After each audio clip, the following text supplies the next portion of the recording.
Nous sommes de retour chez ProLite à Saint-Jérôme, dans la salle de montre de magnifiques roulottes, puis maintenant des motorisés aussi, classe B, dont on va vous parler dans les semaines qui viennent. Martin, bonjour. Bonjour. Martin, on a eu beaucoup de questions. L'année dernière, on avait commencé à répondre aux questions des gens. Cette année, bien, ça continue. Il y en a plus, oui. Il y en a plus. Alors, j'aimerais ça, dans les semaines qui viennent, qu'on réponde aux questions des gens qui nous sont posées sur les roulottes ProLite. Je vais faire de mon mieux. Ah, je suis certain.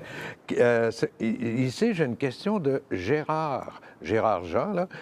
Alors, Gérard nous demande, j'ai une ProLite Évasion 2013. J'aimerais installer une batterie lithium. Alors, faut-il que je change le convertisseur qui est dans la roulotte de 2013? Idéalement, oui. Parce qu'en 2013, les convertisseurs n'étaient pas adaptés aux batteries lithium. Nous, ça fait 1 an qu'on les installe de série. Donc, 2013 ne l'avait pas. Ce qui va arriver, c'est que votre batterie lithium va se recharger, oui, mais à 80 Parce qu'une batterie... Elle n'aura pas la pleine charge de 100 là. Non. Une batterie lithium, 100 c'est 14,2 volts. Un convertisseur standard va charger à 13,6 volts. Donc là, il va la monter à peu près à 80 Donc, elle ne sera jamais à 100 Si vous changez pour une lithium, on a besoin de l'énergie d'une lithium. Donc, je vous conseille de changer votre convertisseur. C'est assez simple. Si vous connaissez... C'est ça ici, un convertisseur, là? Convertisseur électrique. Et celui-là va permettre à la batterie lithium d'aller à son 100 Exactement. Ils sont adaptés à ça maintenant.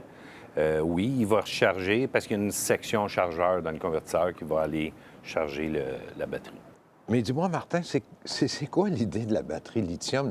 C'est récent, là. Depuis quelques années seulement, on voit un engouement pour le lithium. Bien, c'est la grosse mode, oui, parce que c'est 2, 3, 4 fois plus puissant qu'une batterie standard. Le monsieur qui nous a posé la question, le Gérard, oui. Est-ce qu'il peut le faire lui-même, acheter le convertisseur, le faire lui-même? Parce que c'est de l'électricité quand même. S'il y a des connaissances dans l'électricité, peut-être que oui.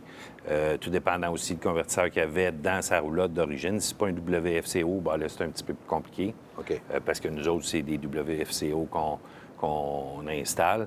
Donc, idéalement, c'est d'aller voir un concessionnaire autorisé là, qui est capable d'installer ça. Ouais. On va parler de 300-400 le convertisseur plus l'installation. J'imagine à peu près 1 heure, tout dépendant. Chez nous, c'est à peu près ça. C'est quand même très raisonnable. Oui.